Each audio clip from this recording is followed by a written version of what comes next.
नमस्कार, बहुत स्वागत है आप सभी का। मैं हूं आपके साथ नैना यादव, लेकर हाजिर हूं हमारा खास शो पूछता है इंडिया। पूरी दुनिया को टेंशन में एक खबर ने लाकर रख दिया है, एक ऐसी खबर जिससे पूरी दुनिया की अर्थव्यवस्था, सियासी समीकरण सब कुछ बदला बदला नजर आता है और आने वाले वक्त में और तस्वीर बदल सकती है। आज हम बात करने जा रहे हैं मिडिल ईस्ट में बढ़ते तनाव की, जो अब सैन्य तैनाती और पलटवार की तैयारियों से आगे बढ़कर दबाव बनाने तक आ गई है। जी हाँ, हम आपको बताएंगे वो खबर, लेकिन उससे पहले आपको सुनाते हैं ईरान के अमेरिका के रक्षा मंत्री पीटर हेग्सेट ने किस तरह से ईरान को धमकाया है, किस तरह से धमकी दी है।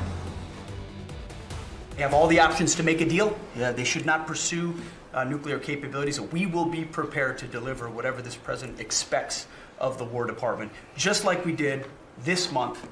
No other military in the world could have executed the most sophisticated, powerful raid, not just in American history, I would say in world history. What those men did, going downtown, another country, the most secure place in the most secure base in the middle of the night, without anybody knowing until those simultaneous bombs dropped 3 minutes before the helicopters dropped. No other country could coordinate that. No other president would have been willing to empower those warriors that way, to be that effective. तो आपने सुना, दरअसल ये जो पूरा बयान सामने आया, ये बयान आप जिन्हें सुन रहे थे, ये अमेरिका के रक्षा मंत्री थे जिनका नाम है पीटर हेग्सेट। वो धमकी दे रहे थे ईरान को। वो बिल्कुल ठीक उसी तरह ऑपरेशन किया दिला रहे थे जो कि इस महीने बाकायदा किया गया वेनेजुएला में, और बाकायदा वहां से जिस तरह से मादुरो को उठाकर लेकर आई अमेरिकी टीम, उसको बड़े ही ये कहा जाए शौक से, बड़े अच्छे से बता रहे थे और एक तरह से धमकी भरे अंदाज में ये कह रहे थे कि एक बार फिर वही तस्वीर आने वाले वक्त में बन सकती है। अमेरिकी रक्षा मंत्री को आप सुन चुके हैं। आइए अब आपको सुनाते हैं ईरान की तरफ से क्या प्रतिक्रिया आई, ईरान ने किस तरह से अमेरिकी सेना पर पलटवार किया।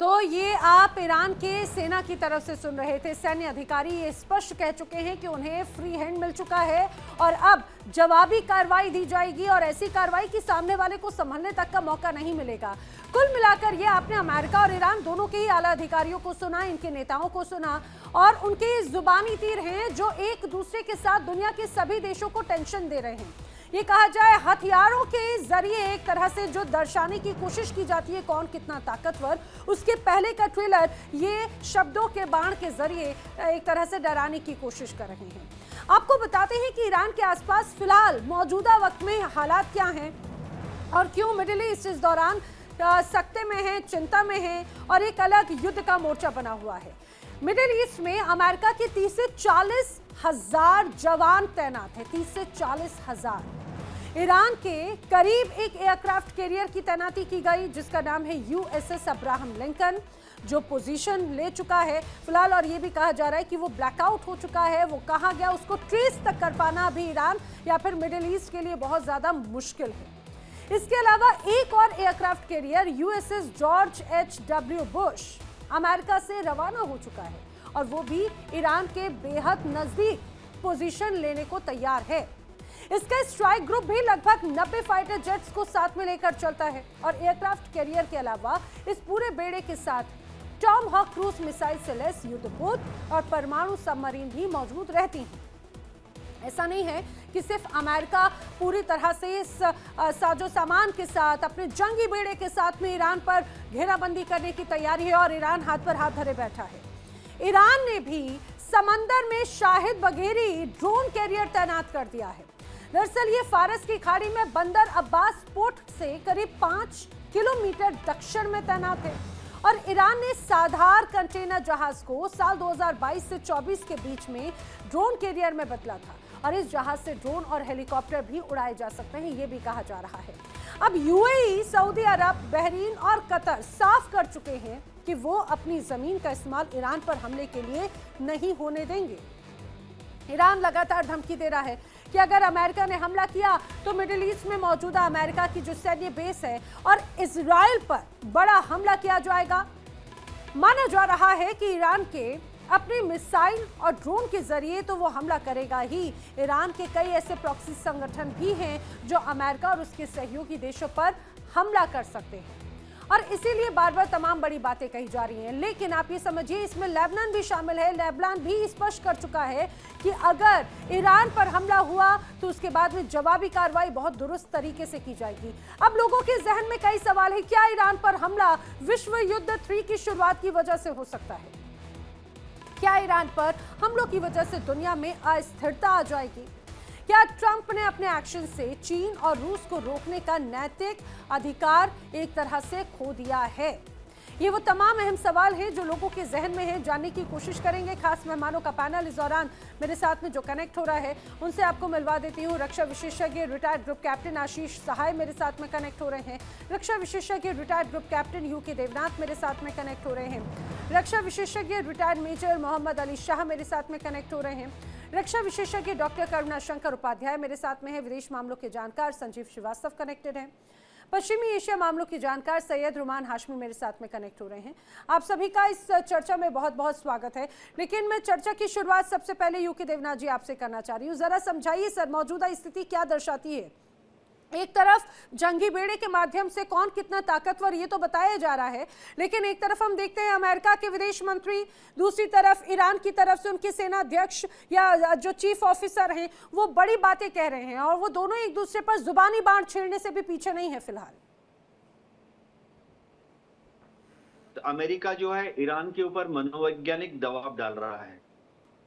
डोनाल्ड ट्रंप 28 दिसंबर से लेकर 14 जनवरी तक बहुत खुश थे 2 हफ्ते के लिए, क्योंकि 28 दिसंबर को जो जलजला, जो प्रदर्शन चालू हुआ था ईरान के अंदर, 100 से ज्यादा शहरों में फैल गया।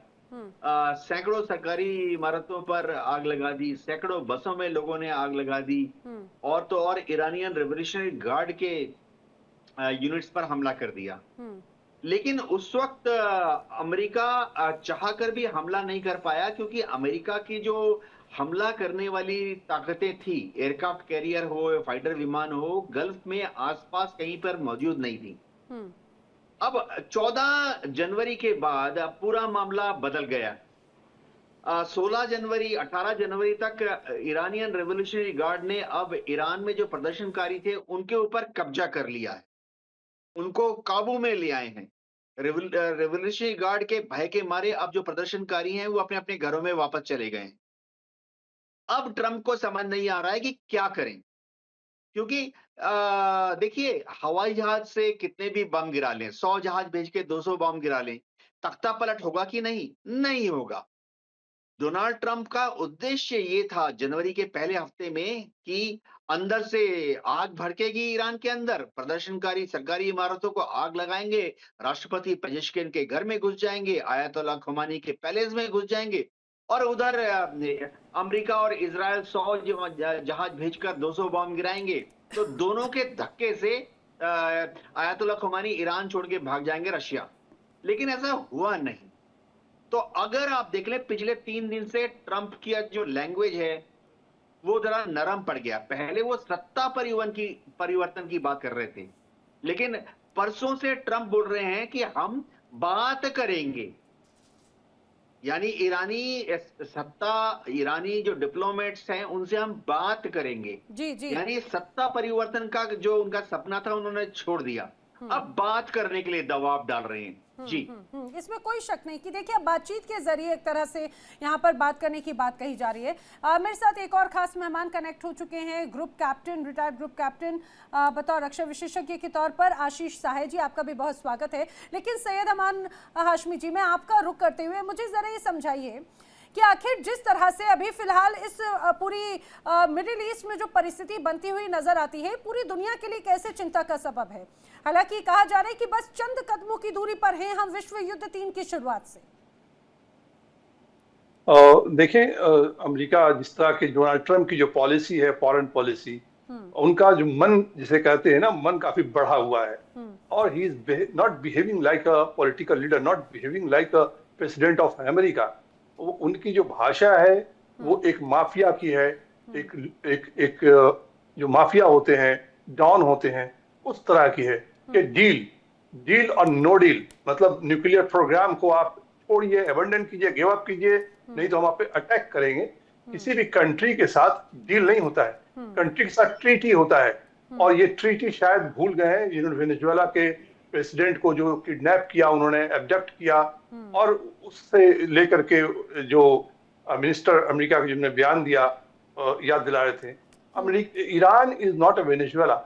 जो कोशिश की थी अमेरिका ने और उसके अलाइज ने, इजराइल ने जिस तरह से कोशिश की थी कि ईरान में प्रोटेस्ट के जरिया कूप करा दे और पब्लिक जो है वो चढ़ दौड़े, एडमिनिस्ट्रेशन को, इंस्टीट्यूशन को अपने हाथ में ले ले, वो फेल कर गया। जब वो फेल कर गया तो अब ये दूसरा स्टेप है इनका कि मिलिट्री पावर से, और अब्राहम लिंकन जो एयरक्राफ्ट का ये शिप है, उससे वो मिडिल ईस्ट में लेके आ रहे हैं, जॉर्ज बुश शिप को लेके आ रहे हैं, प्लस 10 और शिप को जो डिस्ट्रॉयर है, which are equipped with missile and torpedo और हार्पून्स मिसाइल, या फिर जो भी लेटेस्ट मिसाइल है उनसे साथ लेकर को बेड़ा लेके आ रहे हैं। Even Abraham Lincoln. लेकिन हाशमी जी, अब ईरान की तरफ से ये कहा गया है कि जिस तरह से अमेरिका यहाँ पर प्रेशर बनाने की कोशिश कर रहा है, अगर नहीं सुधरा तो उसका हाल वही होगा जो अफगानिस्तान और वियतनाम में हुआ। देखिए, इस दफा ये अमेरिका यही करेगा। अगर अमेरिका ने अटैक किया तो अमेरिका फुल फ्लेज अटैक हमला करेगा, चौतरफा जिसे बोलते हैं, वो ईरान को शट डाउन कर देगा इस हमले से। उसकी कोशिश होगी कि उसके सारे मिलिट्री इंस्टॉलेशन, ना सिर्फ मिलिट्री इंस्टॉलेशन, सिविल इंस्टॉलेशन, उसके जो पावर ग्रिड है, उसके ट्रैफिक सिग्नल्स है, सब डिस्ट्रॉय कर दें और पब्लिक जो है वो सामने आए। प्लस जो CIA पैरामिलिट्री जो मिलिशिया है, एंटी ईरान मिलिशिया, उसको जो तैयार करता रहा है, जैसे बलोच BLA है, बलोच रिवोल्यूशन आर्मी है, मुजाहिदीन खल्क है, आपको क्रूज जो है, इन सारों को लेकर के वो चाहेगा कि ये पैरामिलिट्री है, चाहे वो BLA हो, चाहे कुर्द हो, चाहे मुजाहिदीन खल्क हो, ये सारे भी एंटर करें। लेकिन ईरान भी काउंटर अटैक करेगा, जैसा कि ईरान के एक आर्मी ब्रिगेडियर ने कहा कि 12 दिन की लड़ाई से उसने सीख ले लिया है कि वेट नहीं करना है, अटैक करना है। अभी इलाट जो इजराइल का सी पोर्ट है, जो तबाह हो गया, दिवालिया हो गया, नॉन फंक्शनल है, वहां अमेरिका और Israel military, joint military training, वहां एक्सरसाइज शुरू किया है। उसके जवाब में 1 और 2 फरवरी को स्ट्रेट ऑफ हॉर्मुज में ईरान शुरू करने जा रहा है, ये एयर फोर्स को इन्वॉल्व कर रहा है, अपने शिप को, नेवी को इन्वॉल्व कर रहा है एक्सरसाइज करने के लिए, जो कि स्ट्रेट ऑफ हॉर्मुज को अगर ईरान चोक कर देगा तो 20% जो ट्रेड है, खास करके ऑयल है और गैस है, वो 20% इस रूट से होके जाता है, स्ट्रेट ऑफ हॉर्मुज से। प्लस जो कंटेनर जो आपने बताया, दिखाया, कंटेनर को ड्रोन में लॉन्च करने का पैड बना दिया, शिप में कन्वर्ट किया है। और अमेरिका और ईरानी एयर फोर्सेस के पास, उसने जिस तरह से तालिबान ने लड़ाई लड़ी अमेरिका के साथ, उसने अपने लोकल यूनिट को, मिलिशिया को इंडिपेंडेंट कर दिया था कि आप फैसला लीजिए सिचुएशन को देखते हुए। ईरान ने भी अपने पूरे मिलिट्री इंस्टॉलेशन को और जो उसके रिवोल्यूशनरी गार्ड है उनको ईरान के डिफरेंट शहरों में फैला दिया है, मिलिट्री इंफ्रास्ट्रक्चर के साथ, मिसाइल्स के साथ, ताकि अगर कंप्लीट शटडाउन ईरान का करता है अमेरिका, जैसे कि साइबर अटैक के जरिया भी और मिलिट्री अटैक के जरिया भी, और खुद लिबरेशन आर्मी या बलोच लिबरेशन आर्मी या फिर मुजाहिदीन खल्क को घुसा करके करता है, तो अपने ईरानी आर्मी और रिवोल्यूशनरी गार्ड हालात को देखते हुए अपने अपने जगह इंडिपेंडेंट फैसला लेकर के अटैक करें। लेकिन हाशमी जी, अमेरिका यहाँ पर तो एक और बड़ी बात है, ईरान की तरफ से ये एक और बड़ी बात यहाँ पर स्पष्ट कही गई है, क्योंकि ईरान ये स्पष्ट कर चुका है कि अगर अमेरिका हमला करता है तो उसका बड़े स्तर पर रिटेलिएशन किया जाएगा, और रिटेलिएशन ऐसा कि शायद अमेरिका को संभलने तक का मौका ना मिले। वेल, मेरे साथ में करुणा शंकर उपाध्याय भी कनेक्ट हो चुके हैं, रक्षा विशेषज्ञ। सर, आपका भी बहुत स्वागत है। लेकिन मेजर अली शाह, जरा मुझे इस बात को जल्दी से एक बात समझाइए। अमेरिका, बार बार ये कहा जा रहा है कि अमेरिका हमला करने वाला है, लेकिन बड़ी लंबा वक्त हो गया। क्या अमेरिका हमला करने से बच रहा है, या फिर वो वही फॉर्मूला अपनाने की कोशिश करे जो वेनेजुएला में अपनाया गया था? बड़ा अच्छा सवाल है आपका, लेना चाहिए। देखिए, तकरीबन 2 हफ्ते हो गए हैं हम ये अनुमान लगा रहे हैं तब से, अगले 24 घंटे, अगले 12 घंटे, अगला दिन बहुत क्रूशियल होगा, हो सकता है कि अब हमला हो जाए, तब हमला हो जाए। और अमेरिका बिल्कुल उनके अपने ट्रूप्स भेज चुका है, डिप्लॉयमेंट कर चुका है, जबरदस्त तरीके से टारगेट आइडेंटिफाई कर चुका है, ग्रिड रेफरेंस ले चुका है, टारगेट लॉक कर चुका है। अमेरिका कहता है कि बस वो सही मौके की तलाश में है, सही वक्त का इंतजार कर रहे हैं।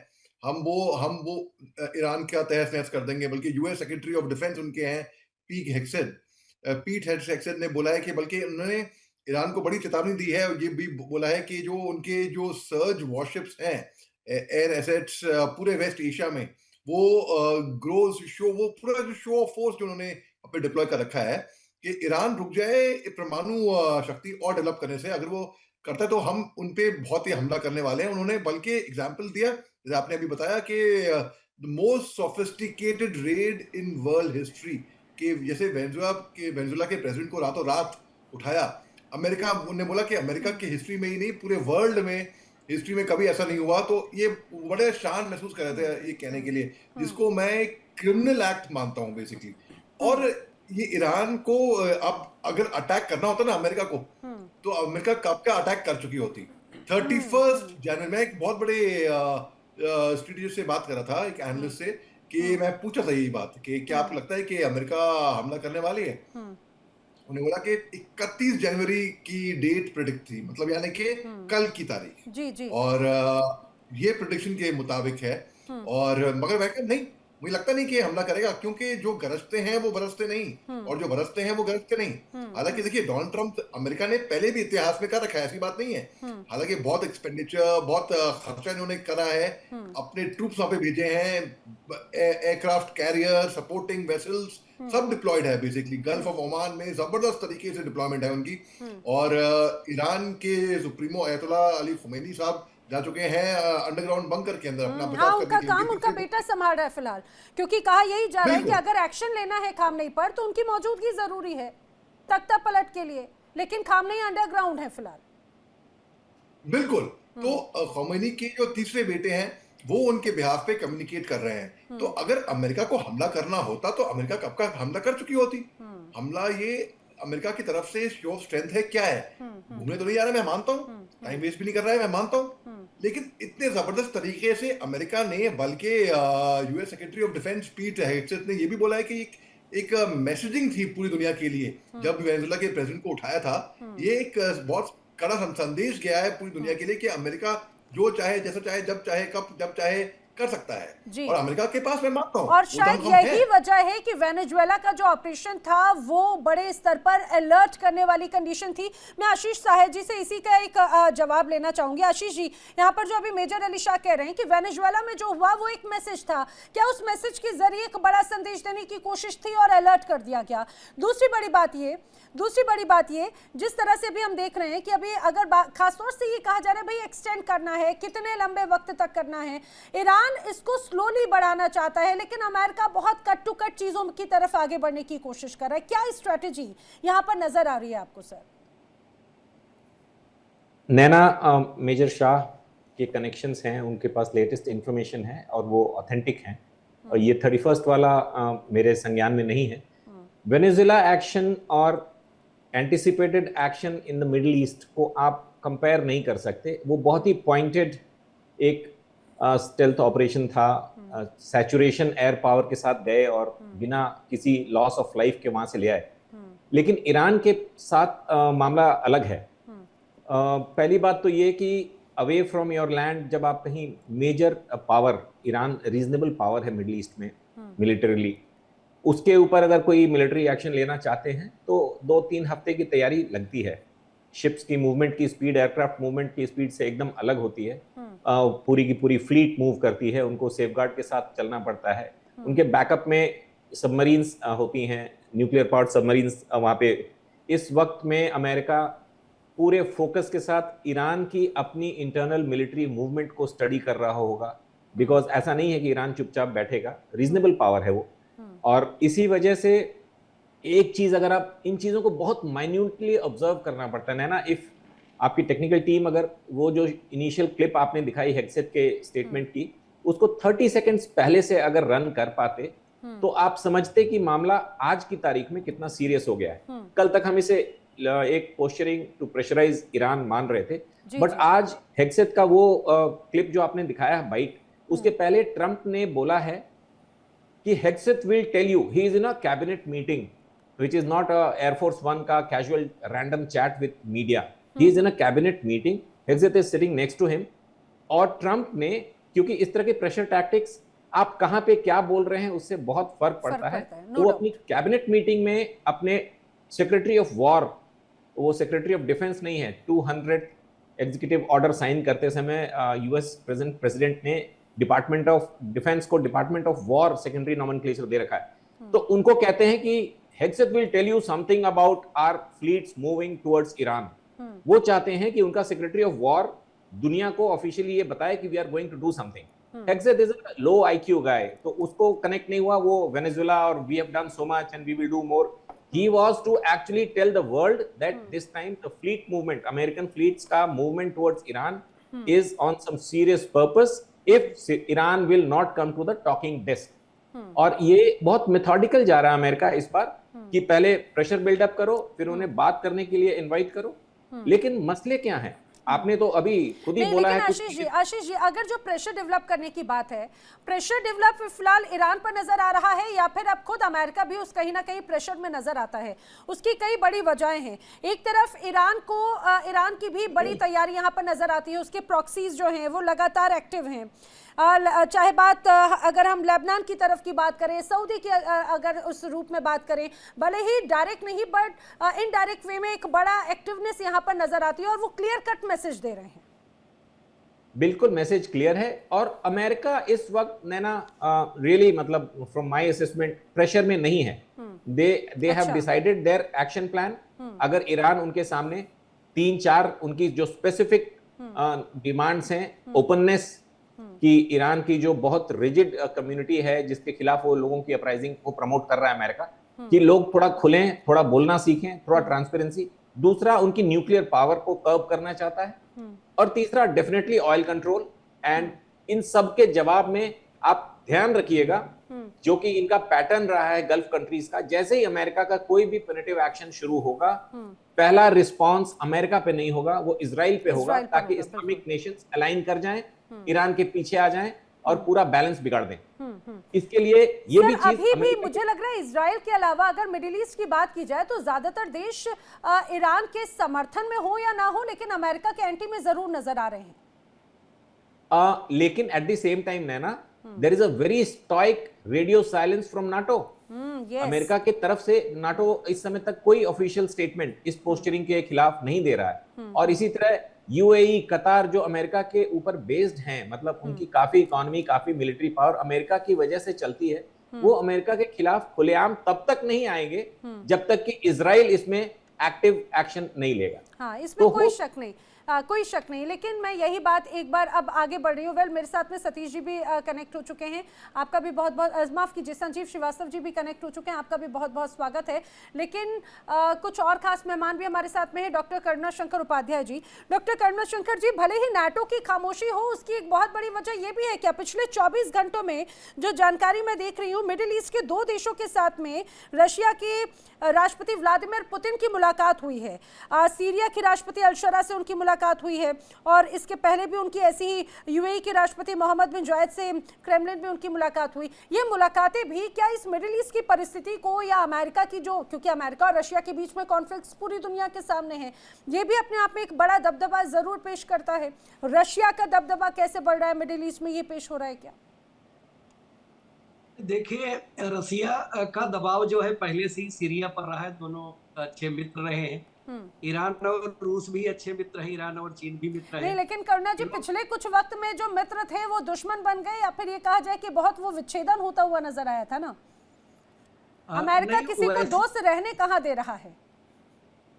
नहीं, मुख्य बात वही है कि अमेरिका ने पूरे मिडिल ईस्ट के समीकरण को बिगाड़ दिया है। और आपने देखा कि सबसे ज्यादा इस समय भयभीत जो है वो सऊदी अरब, कतर, यूएई जैसे देश हैं जिनकी अर्थव्यवस्था बुरी तरह प्रभावित हो सकती है अगर युद्ध आरंभ होता है और लंबा खींचता है तो। और उनका भी दबाव अमेरिका पर है कि आप युद्ध न करें और यथासंभव बातचीत से रास्ता निकालें। तो कहीं न कहीं समीकरण दोनों तरफ से जो है अमेरिका के बहुत पक्ष में नहीं है। लेकिन अगर अमेरिका ने तय कर लिया है कि वह ईरान को हर हाल में सबक सिखाएगा ही, और इजराइल उसके साथ है, नेटो अगर नहीं भी आता है तो अमेरिका में इतनी शक्ति है इजराइल के साथ मिलकर के वह ईरान की अर्थव्यवस्था से लेकर उसकी सैन्य शक्ति को नष्ट कर सकता है। लेकिन ईरान के पास मिसाइलों और ड्रोन का ऐसा भंडार है, और अगर उसे चीन से सैटेलाइट का सपोर्ट मिलता है तो अमेरिका को भी कोई बड़ा जख्म दे सकता है, और जिसका परिणाम हो सकता है कि और ज्यादा विध्वंसक हो। तो कुल मिलाकर के जो स्थिति बन रही है वो काफी चिंताजनक है, पूरे विश्व के लिए चिंताजनक है, खाड़ी देशों के लिए चिंताजनक है। अमेरिका की समस्या यह है कि वह ऐसे मुहाने पर आ गया है कि अगर पीछे लौटता है अब उसकी भद्द पिटेगी विश्व शक्ति के रूप में, महाशक्ति के रूप में उसका जो प्रभाव है वह कमजोर पड़ेगा, और ईरान एक विजेता की हैसियत से उभरेगा। और अगर युद्ध करता है तो निश्चित रूप से ईरान की ओर से जो हमला होगा, प्रतिकार होगा, उसे भी झेलने के लिए तैयार होना होगा। इसमें अमेरिका का जो एयर डिफेंस सिस्टम है उसके युद्धपोतों पर किस प्रकार से लेजर हथियार और डायरेक्ट एनर्जी वेपन्स काम करते हैं और उसके युद्धपोतों को बचा पाते हैं, इस पर सब कुछ निर्भर करेगा। अगर वह अपने युद्धपोतों की रक्षा करने में कामयाब होता है तो वह ईरान को नष्ट करता है। हाँ, लेकिन जिस तरह से एक बड़ी तस्वीर ये पेश करने की कोशिश ईरान कर रहा है, वो कह रहा है कि भाई हमारे निशाने पर अमेरिका के 40,000 से ज़्यादा यहाँ पर सैनिक हैं, और यानी कि और वो ये भी कह रहे हैं कि अफगानिस्तान में जो हुआ वहाँ पे तो मात्र 7 या 10,000 सैनिक थे, लेकिन यहाँ पे 40,000 से ज़्यादा अगर जो सैनिक हैं जो मिडिल ईस्ट में तैनात है अमेरिका के, उनको टारगेट करने की पूरी रणनीति है। प्रॉक्सीज जो है वो ज़रूर कनेक्ट होते हुए नजर आते हैं। संजीव श्रीवास्तव जी मेरे साथ में मौजूद हैं फॉरेन एक्सपर्ट के तौर पर। संजीव जी, आज दो बयान जो सबसे ज्यादा इस पूरे विषय को और भी ज्यादा ज्वलंत कर देते हैं। हालांकि उस दौरान अभी आशीष साहे जी ने कहा कि जो एक मैसेज देना चाह रहे थे वो शायद कुछ गलत समझते हुए गलत मैसेज दे दिया गया, लेकिन बार बार वेनेजुएला का एक एग्जाम्पल दिया गया है। वेनेजुएला का एग्जाम्पल देते हुए कहा गया कि भाई आने वाले वक्त में ईरान में हम कुछ बड़ा करने वाले हैं। ईरान की सेना की तरफ से कहा जा रहा है कि जवाब देने के लिए तैयार है और अमेरिका को संभलने का मौका भी नहीं दिया जाएगा। जुबानी जंग तो बहुत तेज जारी है, और ऐसा लग रहा है ये जुबानी जंग जल्दी हथियारों वाली जंग में तब्दील होती हुई नजर आ रही है क्या? देखिए नैना जी, यूनाइटेड स्टेट्स ऑफ अमेरिका की और इजराइल की ईरान के संदर्भ में जो सबसे बड़ी उनकी जो मंशा है वो यही है कि वहां पर किस तरीके से इस इस्लामिक रिजीम को बदल दिया जाए, उसको कैसे उसका पतन हो जाए। और उस अपने लक्ष्य को हासिल करने के लिए अमेरिका और इजराइल लगातार बड़े प्लान्स करते हैं, बड़ी वो इस इस्लामिक रिजीम के विरुद्ध साजिशें रचते रहे हैं। और अभी तक ये जो इस्लामिक रिजीम जो 1979 से चली आ रही है वो उसने जरूर अपने आप को कंटिन्यू करके रखा हुआ है, लेकिन मैं ये स्पष्ट रूप से देख रहा हूँ कि आने वाले समय में इस्लामिक रिजीम के लिए अपने सर्वाइवल को इंश्योर कर पाना बहुत ही चुनौतीपूर्ण साबित होगा। और उसके कई कारण हैं। जो ईरान के अंदर की जो आंतरिक स्थितियां हैं वो अच्छी नहीं है, ये स्पष्ट है। चाहे वो महिलाओं के अधिकारों को लेकर के चल रहा आंदोलन हो, चाहे वो आर्थिक विषयों को लेकर के चल रहा वर्तमान का आंदोलन हो, सभी को ईरान के इस्लामिक रिजीम ने एक ब्रूटल तरीके से उसको सप्रेस करने की कोशिश की। महसा अमीनी की जो हत्या हुई थी उसके 2022 में, उसके बाद से भी एक बड़ा आंदोलन हुआ था। इसको इस्लामिक रिजीम ने क्रश करने की कोशिश की थी। और अभी आर्थिक विषयों को लेकर के भी जो हुआ उसमें भी IRGC ने बहुत ही ब्रूटल तरीके से इसको दबाने की कोशिश की है। तो ऐसे में ईरान की जो आंतरिक स्थितियां इस तरीके के ईरानियन इस्लामिक रिजीम के मेजर से वो सुधरने वाली नहीं दिखाई देती है। और ईरान को यदि अपनी इस्लामिक रिजीम को आगे कंटिन्यू करना है उसका भविष्य बेहतर बनाना है, तो मेरा ऐसा मानना है, मेरे विचार से उनको अपने राष्ट्र की जनता के ऊपर पहले ध्यान देना होगा और पहले अपनी जनता के जो इश्यूज हैं, चाहे आर्थिक विषय हो, चाहे महिलाओं की इश्यूज हो, अन्य जो भी इश्यूज हो सकते हैं, सबको एड्रेस करना होगा। लेकिन फिर संजीव जी ऐसा लगता है ऐसी परिस्थितियों में तो बेगानी शादी में अब्दुल्ला दीवाना हो गया है अमेरिका के भी हालात कुछ बहुत ज्यादा जुदा तो नजर नहीं आते। यहाँ पर आर्थिक व्यवस्था, यहाँ पर महंगाई की व्यवस्था, पहले ही आईसीई को लेकर बड़े स्तर पर नाराजगी, चाहे बात टैरिफ को लेकर, टैरिफ की वजह से महंगाई का जो एक बड़ा बम है वो इस तरह से फोड़ चुके हैं डोनाल्ड ट्रंप, और अभी भी कंट्रोल नहीं करे। क्यूबा और कनाडा को भी इसी तरह से धमका रहे हैं, आने वाले देशों वक्त में और देशों पर भी ऐसी निशाना देंगे। तो फिर ये कहा जाए पहले घर तो संभाल नहीं रहा, फिर ईरान को क्या संभालेंगे? संजीव देखिए, ये बात अपनी जगह बिल्कुल आपने बिल्कुल ठीक कहा कि ये अमेरिका की जो इस वर्तमान की स्थितियां हैं वो स्वयं में अच्छी नहीं है। चाहे वो मिनियापोलिस में जो घटनाएं सामने आ रही हैं, आईसीई के जो एजेंट्स इस तरीके से एक सीक्रेट पुलिस की तरीके से रेड करते हैं और तानाशाही पूर्ण सत्ता को जिस तरह से वो दिखाने की कवायद कर रहे हैं, वो अमेरिका के हितों के अनुरूप नहीं है। और ये अमेरिका जाहिर है कि वेनेजुएला के ऑपरेशन को लेकर के ग्रीनलैंड और अन्य राष्ट्रों को जो धमकियां देने की बात जो कर रहा है, वो उसकी वजह से उसकी भारी आलोचना हो रही है। ये बात बिल्कुल अपनी जगह बिल्कुल ठीक है। लेकिन जहां तक इस इस्लामिक रिजीम के सर्वाइवल का प्रश्न है, तो मेरा ऐसा मानना है, मैं फिर से इस बात को कहूंगा कि उन्हें अपने जो इंटरनल कॉन्ट्रडिक्शंस है उसको रिजॉल्व करने की आवश्यकता है, क्योंकि अमेरिका और इजराइल, चाहे वो आप घर की स्थितियां उनकी कुछ भी हो, यहाँ पर उन्हें अगर मौका मिलेगा तो वो चूकेंगे नहीं, ये बात भी स्पष्ट है। और अमेरिका इसी तरीके के मौके की तलाश में है कि किस तरीके से अंदर की स्थितियां और बिगड़े और वहां पर उसको इंटरवेंशन का मौका मिले। और इंटरवेंशन का मौका मिलेगा तो अमेरिका वहां पे बड़े लार्ज स्केल ग्राउंड अटैक नहीं करने जा रहा है, बूट्स ऑन द ग्राउंड के ऑपरेशन अमेरिका नहीं करने जा रहा है, लेकिन वो जरूर वेनेजुएला स्टाइल का ऑपरेशन कर सकता है। आयतुल्लाह खामनेई हो, IRGC, शायद यही वजह है क्या संजीव जी कि आयतुल्लाह खामनेई जो है वो फिलहाल बंकर में है, कहीं पर ये कहा जाए कि वो अभी गायब हो चुके हैं, वो कहां पर है किसी को कोई जानकारी नहीं। बिल्कुल बिल्कुल, ये निसंदेह वजह है और उनका गायब होना इस समय जरूरी भी है अगर वो अपने प्राणों की रक्षा करना चाहते हैं, क्योंकि खतरे हैं, इसमें कोई दो राय नहीं है। और अमेरिका कोई लार्ज स्केल एयर स्ट्राइक कर सकता है। मैं आपके दर्शकों के लिए बताना चाहता हूं कि 3 जनवरी 2020 को, वो भी 3 जनवरी ही थी, और वेनेजुएला में भी 3 जनवरी ही थी कि जब मडूरो को उठाया गया था। तो 3 जनवरी 2020 को कासिम सुलेमानी नामक एक IRGC के कुछ फोर्सेस के टॉप कमांडर को अमेरिका ने एक ड्रोन स्ट्राइक में बगदाद में मार गिराया था। तो इस तरीके के जो ऑपरेशन है, अमेरिका 3 जनवरी उस अमेरिका के लिए लकी डे है, शायद वो अपने हिसाब से चीजों को जरूर लेकर चल रहे हैं। लेकिन यूके देवनाथ जी, सबसे महत्वपूर्ण बात यह है कि हमेशा हम जानते हैं कि अमेरिका एक प्रेशर टेक्निक जरूर अपनाने की कोशिश करता है, और यही वजह है कि चाहे बात USS अब्राहम लिंकन हो, USS जॉर्ज बुश हो, उसकी तैनाती की एक बड़ी पिक्चर पेश करने की कोशिश की जा रही है, लेकिन बार बार ईरान उससे डरता हुआ नजर नहीं आ रहा। ईरान कह रहे कि भाई हमारी भी पूरी सैन्य तैनाती है, और खबरें तो ये भी हैं कि ईरान ने भी मिडिल ईस्ट के समंदर में अपनी मिसाइलों का, ये कहा जाए कि एक तरह से उसका पूरा बिखराव और उसको बिछा कर रखा है कि एक जैसे ही अगर एक्शन की बात होगी तो ताबड़तोड़ डबल एक्शंस जो हैं वो ईरान की तरफ से नजर आएंगे। नैना जी, सबसे पहले तो ये कहना चाहूंगा कि अमेरिका को ईरान में सिर्फ कच्चा तेल चाहिए और कुछ नहीं चाहिए। जब अमेरिका कहता है कि ईरान में वो अपने लोगों को दबा रहे हैं, स्वतंत्रता नहीं है, ये सब अमेरिका दूसरे देशों पर आजमाइश कर चुका है। ये तंबू में घुसने का बहाना होता है अमेरिका का। दूसरी बात, अमेरिका को ईरान के न्यूक्लियर हथियार से भी कोई चिंता नहीं है। उसको मालूम है अमेरिका को कि ईरान के पास न्यूक्लियर हथियार नहीं है, लेकिन अमेरिका को ईरान के कच्चे तेल के भंडार का कंट्रोल चाहिए।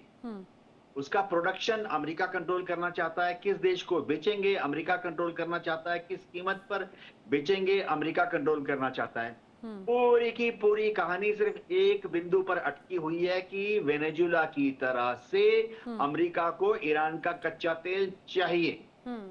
उसने अगर इराक के तंबू में अपना ऊंट घुसाया सिर्फ कच्चे तेल की वजह से। दुनिया में दर्जनों जगह पर ह्यूमन राइट्स वायलेशन हो रहे हैं, गजा में जो कि दिल्ली का आधा साइज है, पॉपुलेशन भी दिल्ली से 1/5 है, आज तक 65,000 लोग मारे गए हैं। औरतें, बूढ़े, बच्चे, वो वहां पर अमेरिका को कोई चिंता नहीं है। अमेरिका को ईरान का कच्चा तेल चाहिए और कुछ नहीं चाहिए। आज अगर ईरान की सत्ता ये डिक्लेयर करे कि वो अमेरिका को कच्चे तेल का कंट्रोल दे देंगे, उसके बाद आप देखेंगे कि अमेरिका उनके साथ खून माफ। नहीं, लेकिन यूके देवनाथ जी, अगर युद्ध की अगर बात की जाए तो युद्ध का अनुभव तो ईरान को फिर भी है, लेकिन अमेरिका के पास में अगर उसके इतिहास को खंगाला जाए तो वो तस्वीर नजर नहीं आती। क्या यहाँ पर अमेरिका वो गुस्ताखी करने की कोशिश करेगा, क्योंकि इसे बार बार अफगानिस्तान और वियतनाम की याद दिलाई जा रही है? देखिए, अफगानिस्तान में अमेरिका हारा, वियतनाम में अमेरिका हारा, वेनेजुएला में अमेरिका ने छोटी सी जीत हासिल की, क्योंकि कराकोस जो है वो समुद्री तट पर ही है। 3 महीने से उनके एयरक्राफ्ट कैरियर वहां घूम रहे थे, डेल्टा फोर्स के हेलीकॉप्टर टेक ऑफ कर गए, 11 मिनट में वो पहुंच गए अंदर निकोलस मादुरो के महल में, उसको हाईजैक कर लिया। पीछे से वेनेजुएला में अमेरिका ने वेनेजुएला के उपराष्ट्रपति को खरीद लिया। पीछे से अमेरिका ने वेनेजुएला के डिफेंस मिनिस्टर को खरीद लिया। तो ये सोचना कि ऐसा मॉडल ईरान में सक्सेसफुल हो जाएगा, ये नहीं हो सकता है। ईरान में तेहरान समुंदर से नियरेस्ट अमेरिकन बेस जो है कुवैत में है, यूएई में है, बहरीन में है, इराक में है, वहां से तेहरान जो कि उत्तर ईरान में है 700 किलोमीटर दूर है। तो अमेरिका के हेलीकॉप्टर्स को जाने में लग जाएंगे 3 घंटे, वहां जो भी कार्रवाई करेंगे तेहरान में करेंगे, उसके बाद वापस आने में लगेंगे 3 घंटे। यानी वो निकोलस मदुरो की तरह से आयतुल्ला खमेनी, पेजेश्कियन, इनको अगर कमांडो की तरह से किडनैप करने की कोशिश करते हैं, वो मॉडल काम नहीं कर रहा है। सिर्फ एक ही चीज अमेरिका के फेवर में काम कर सकती है कि अमेरिका सैकड़ों बम वर्षक विमान भेजकर सैकड़ों हजारों की तादाद में बॉम्ब गिरा सकता है, जो कि इजराइल और अमेरिका 12 दिन के युद्ध में कर चुके हैं। और उसका क्या नतीजा निकला? कोई नतीजा नहीं निकला। ना सत्ता परिवर्तन हुआ, ना ईरान एक कदम पीछे गया। वरन पिछले जून के मुकाबले आज की तारीख में ईरान के पास 800 से ज्यादा और जमीन से जमीन पर मार करने वाली मिसाइलें आ गई हैं। और ईरान अपने इन जमीन से जमीन पर मार करने वाली मिसाइलों का बखूबी इस्तेमाल करेगा। सबसे बड़ी चीज है कि गल्फ कंट्रीज में जितने अमेरिकन बेसेस हैं, चाहे वो यूएई में हो, कतार में हो, कुवैत में हो, सऊदी में हो, उन पर हमला करेगा। लेकिन स्ट्रेट ऑफ हॉर्मुज को इस बार ईरान ने बंद कर देना है। स्ट्रेट ऑफ हॉर्मुज से दुनिया के 25% कच्चा तेल जाता है, सारे अमेरिका के दोस्तों को जाता है। लेकिन यूके देवनाथ जी, अगर स्ट्रेट ऑफ हॉर्मुज बंद हो गया तो उससे सिर्फ अमेरिका नहीं, पूरी दुनिया को इसका बहुत बड़ा झटका लगेगा, इसमें कोई शक नहीं।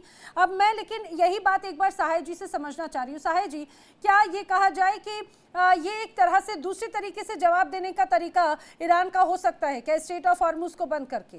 वो कह रहे हैं ठीक है, हम हथियारों से तो आपको तोड़ेंगे ही, जिस तरह से अर्थव्यवस्था भी चरमराई हुई अमेरिका की, उसको एक और डबल प्रहार कर दिया जाएगा, लेकिन वो सिर्फ अमेरिका तक सीमित नहीं होगा। है नैना कि ईरान कुछ ऐसा सरप्राइज एलिमेंट लाए, जैसा कि ग्रुपी देवनाथ भी कह रहे हैं, कि अचानक कुछ ऐसा डिस्टर्बेंस क्रिएट किया जाए कि इंटरनेशनल प्रेशर अमेरिका पे पड़ने लगे कि आप इस तरह का यूनिलैटरल किसी सोवरेन नेशन को थ्रेट नहीं कर सकते, उनका इंटरनल मामला है। क्योंकि देखा जाए तो इस समय अमेरिका के पास कोई relevant excuse to attack Iran, कोई भी ऐसा मुद्दा उनके पास नहीं है।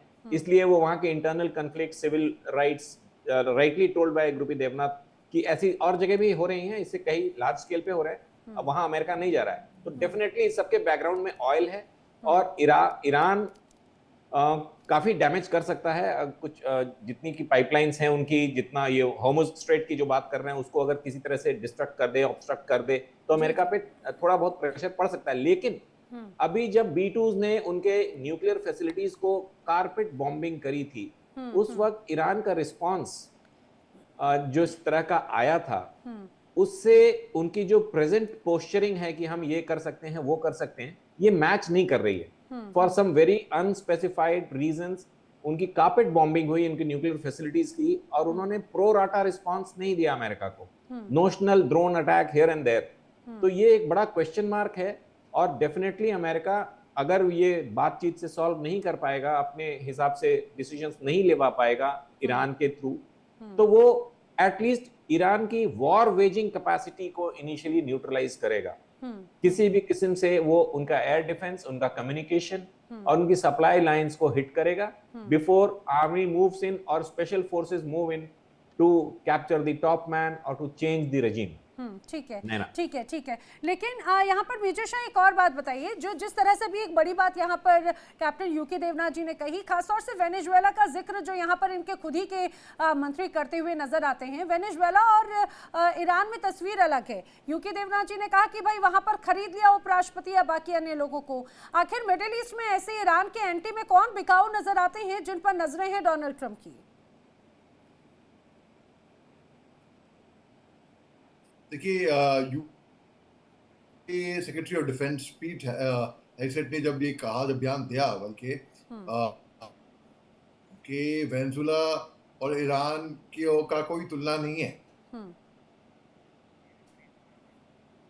तो उस बयान से लेकर ये टिप्पणी करता हूँ कि उन्होंने जब ये एक बयान दिया, ऊपर से इन्होंने एक और बात करी ऑपरेशन मिडनाइट हैमर की। जी, उन्होंने नेटवर्क का कुछ इशू है, मैं दोबारा आपको कनेक्ट करती हूँ मेजर शाह, लेकिन इसके अलावा मेरे साथ में करुणा शंकर जी भी कनेक्टेड हैं। करुणा शंकर जी, यही सवाल आपसे जानना चाह रही हूँ, आखिर ऐसे मिडिल ईस्ट में आपको कौन नजर आते हैं जो ये कहा जाए कि घर के भेदी बन जाएंगे ईरान के लिए? जैसे वहाँ के पुराने शाह जो हैं वो अमेरिका में ही बैठे हुए हैं, लेकिन अगर ईरान में इस ढंग से घुसपैठ करने की क्षमता होती तो अमेरिका अब तक कर चुका होता। तो ईरान में इतना तो तय है कि बिकाऊ नहीं है लोग, क्योंकि राष्ट्रपति भी बिकने के लिए तैयार नहीं, कोई सेना अध्यक्ष भी तैयार नहीं है। तो कुल मिलाकर के वह एकजुट तो इस मामले में नजर आ रहे हैं। जनता भले उनके पक्ष में ना हो, जनता की तरफ से उपद्रव कर सकते हैं, करवा सकते हैं, वो अलग चीज है। लेकिन अगर युद्ध होता है तो मानकर चलिए कि दोनों पक्ष के लिए एक बड़ा युद्ध होगा, और इसमें पहली बार अमेरिका का जो एयर डिफेंस सिस्टम है उसका परीक्षण होना है, उसकी परीक्षा होनी है। वो सफल होता है कि नहीं होता है, अपने को बचा पाता है, अपने अड्डों को बचा पाता है, अपने जहाजों को बचा पाता है, यह बहुत महत्वपूर्ण है। और जहां तक हॉर्मुज स्ट्रेट को ब्लॉक करने का प्रश्न है, तो मैं ये कहना चाहता हूँ कि अगर ईरान ब्लॉक करता है, ईरान के विपक्ष में भी माहौल बनेगा। दूसरी बात यह है कि उसके जो युद्धपोत या पनडुब्बियां सरफेस पर आकर के उसको ब्लॉक करेंगी, वह सीधे अमेरिकी हमले के निशाने पर आ जाएंगे, तो उनके लिए और बड़ा खतरा उत्पन्न होगा।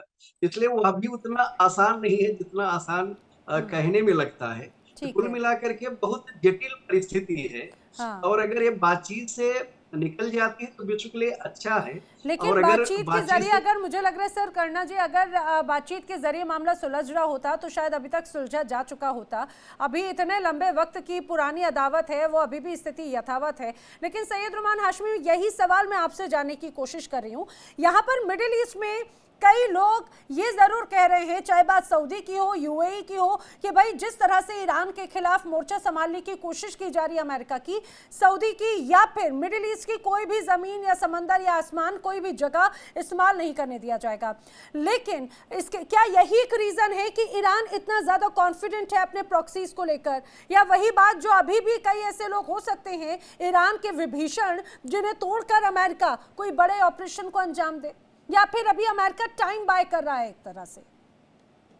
देखिए, अमेरिका जो एयरक्राफ्ट शिप को मूव कर रहा है और साथ में 10 और भी डिस्ट्रॉयर शिप वगैरह को, तो उसके पास इतने एयरक्राफ्ट तो खुद रहेंगे उसके डॉक पे एयरक्राफ्ट शिप के, जिससे वो ईरान पे अटैक कर सकता है। दूसरी बात, जो जिन मुल्कों ने कहा है अरब कंट्रीज में कि वो अपना एयर स्पेस या अपना अड्डा इस्तेमाल अलाउ नहीं करेंगे इस्तेमाल करने के लिए, वो कितने कंट्री हैं? वो सऊदी अरब है, यूएई है, इन कुछ मुल्कों का ये बयान आया है। इराक ने तो ऐसा बयान नहीं दिया है कि वो इस्तेमाल नहीं करने देगा, ना ही कतर ने ये बयान दिया है। यूएई ने और सऊदी अरब ने, इन जैसे मुल्कों ने ये बयान दिया है। यूएई का अपना प्रॉब्लम है। यूएई में 50% की उसकी टोटल आबादी का 50% अरबी हैं, यूएई के जो लोकल हैं, बाकी 50% एक्सपेट्रिएट हैं। उसका टोटल डिपेंड करता है बिजनेस पे, जो 10,000 से ऊपर मिलियनर जो है वहां पे जो है आ चुके हैं दुबई में, और बिलियनर्स वहां पे आके सेटल हो रहे हैं। मित्तल जो स्टील किंग है यूके वाले, उन्होंने हेडक्वार्टर यूएई में शिफ्ट कर दिया है। तो यूएई नहीं चाहेगा कि उसका जमीन जो है वार का प्ले ग्राउंड बने, इसलिए, वरना उससे कोई दिक्कत नहीं है इस ऑपरेशन से, क्योंकि UAE is very close allies to Israel. आप देखें यूएई, इजराइल, और अभी यूएई के जो आए थे head of state India defence deal जो हुई है, तो यूएई और भारत और इजराइल का एक मिलिट्री अलायंस बनता नजर आ रहा है सऊदी अरब, पाकिस्तान और तुर्की के मुकाबले में। तो गल्फ कंट्रीज भी बटे हुए हैं, ये जियोपॉलिटिकल इमर्जिंग न्यू सिचुएशन ऐसा नजर आता है। जी जी। रही बात ईरान के मिलिट्री कैपेसिटी में कि वो कितना फुल फ्लेज अटैक अगर अमेरिका करता है तो वो कर पाएगा, चाहे वो मामला हो हुर्मुज के खाड़ी का हो या दूसरे जो 40 से 50 हजार अमेरिकन डिफेंस फोर्सेस के लोग गल्फ में जो तैनात हैं। अगर ईरान ये देखेगा कि उसके अस्तित्व को खतरा है, जो पूरी एस्टेब्लिशमेंट है ईरानी रिवॉल्यूशन कलप्स होने के कगार पे है, तो फिर ईरानी रिजीम ये नहीं देखेगी कि वो अमेरिका कितना टाइट कर देगा उसे हुर्मुज की खाड़ी को अगर वो ब्लॉक करने की कोशिश करता है। ईरान के पास भी थाउजेंड्स ऑफ बैलिस्टिक मिसाइल्स और दूसरे मिसाइल्स हैं। देखिए इसमें कोई शक नहीं, मुझे लगता है हाशमी जी अगर ईरान और अमेरिका की तुलना की जाए हर लिहाज से उसमें अमेरिका सबसे ज्यादा बड़ा होता हुआ नजर आता है, चाहे बात अपने क्षेत्रफल की बात हो, पॉपुलेशन वाइज बात करो, सैन्य ताकत के लिहाज से बात करो। लेकिन संजीव जी फिर भी अगर ऐसा लगता है कि बार बार मैं वही बात कहती हूँ कि ऐसा लगता है कि यूएस या डोनाल्ड ट्रंप अब अखंड यूएस की तरफ बढ़ना चाहते हैं, लेकिन वो फिर भी अलग थलग पड़ते हुए नजर आते हैं। क्या रीजन है? नेटो वर्सेस अमेरिका नजर आता है, और बाकी सब जगहों पर भी जिस तरह से वो नीतियां लागू कर रहे हैं उससे तो ऐसा लग रहा है वो अलग थलग है। और मिडिल ईस्ट में भी कोई बहुत ज्यादा साथी उनका नजर आ रहा है क्या? देखिए हाशमी साहब ने कुछ बहुत इंपॉर्टेंट बातें कही हैं, मैं उनसे सहमत हूं। और मेरा ऐसा मानना है कि जो मिडिल ईस्ट रीजन के जो राष्ट्र हैं उनके आपस में उनके जो मतभेद हैं, जो शिया सुन्नी का जो डिवाइड है, और उसके अलावा भी यूनाइटेड स्टेट्स ऑफ अमेरिका के साथ उनके जैसे रिश्ते हैं, तो ऐसे में ये जो राष्ट्र हैं वो यूनाइटेड स्टेट्स ऑफ अमेरिका अगर उनके ऊपर और भी ज़्यादा उनको परस्यू करता है या प्रेशर बिल्डअप करता है तो वो ज़रूर अपने फैसिलिटीज़ को यूएस को देने के लिए तैयार हो सकते हैं। और देखिए ईरान की जहाँ तक प्रश्न है, ईरान का जो न्यूक्लियर वेपन का जो प्रोग्राम है वो सऊदी अरेबिया के लिए भी एक बड़ी चिंता का विषय रहता है, वो यूएई के लिए भी एक चिंता का विषय रहता है। और ईरान का जो रीजनल बिहेवियर है वो जिस तरीके से न्यूक्लियर वेपन्स तो हासिल करना ही चाहता है, वो आतंकवाद को अपने इंस्ट्रूमेंट ऑफ स्टेट पॉलिसी के तौर पर आतंकियों को स्ट्रेटजिक एसेट के रूप में जो इस्तेमाल करता रहा है। हमास, हिजबुल्लाह, हुती और इराक और सीरिया में जो ऑपरेट कर रहे जो संगठन है वो ईरानियन प्रॉक्सीज ही हैं, और ईरान की कुछ फोर्सेस इसी काम में लगी रहती हैं। यही कारण है कि कुछ फोर्सेस के टॉप कमांडर को अमेरिका ने 2020 में ही मार गिराया था, जैसा कि मैंने पहले जिक्र किया। तो ये ईरान को के संदर्भ में जाहिर है कि उन्हें अपने सारे पोस्चरिंग पर पुनर्विचार करने की आवश्यकता है। एक बात और भी मैं कहना चाहता हूँ, जैसा कि अभी हाशमी साहब ने कहा कि यदि यूएई ईरान के साथ, इजराइल के साथ अच्छे संबंध रख सकता है, उसे रिकॉग्नाइज कर सकता है, मैं सवाल पूछना चाहता हूँ और मैं ये बार बार ये सवाल पूछता हूँ कि अगर यूएई रिकॉग्नाइज कर सकता है, यदि बहरीन रिकॉग्नाइज कर सकता है, यदि सऊदी अरबिया इजराइल को रिकॉग्नाइज करने के बारे में सोच सकता है, तो ईरान क्यों नहीं कर सकता? आखिर ईरान को जो इजराइल से इतनी बड़ी क्या समस्या है?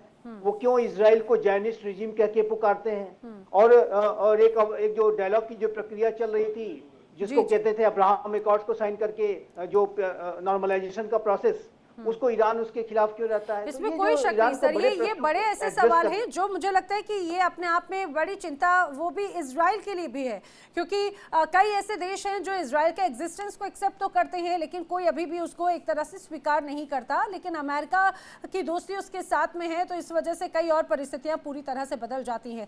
लेकिन ये जो तस्वीर अपने दर्शकों को दिखा रहे हैं, मिडिल ईस्ट पूरी तरह से सुर्ख, एक तरह से ये AI वीडियो के माध्यम से जो पेश किया गया, ये आने वाले वक्त की चिंता को को दर्शाता है? और अगर ऐसा है तो बार बार यही कहा जा रहा है कि वर्ल्ड वॉर 3 बहुत ज़्यादा दूर नहीं, तो क्या अगर इसकी शुरुआत होगी तो मिडिल ईस्ट से ही होगी? आप सभी मेरे साथ इस चर्चा में शामिल हुए, आप सभी का बहुत बहुत धन्यवाद इस पूरी चर्चा में शामिल होने के लिए। लेकिन कुल मिलाकर ये कि एक दूसरे को आंखें तरेर कर देखना और एक दूसरे को लगातार धमकियां देना, ये अपने आने वाले वक्त को लेकर बड़ी चिंता दर्शाता है। बड़ी तैयारियां अमेरिका और ईरान दोनों की है। वक्त एक छोटे से ब्रेक का। देश दुनिया की तमाम खबरें आगे की जा रही हैं।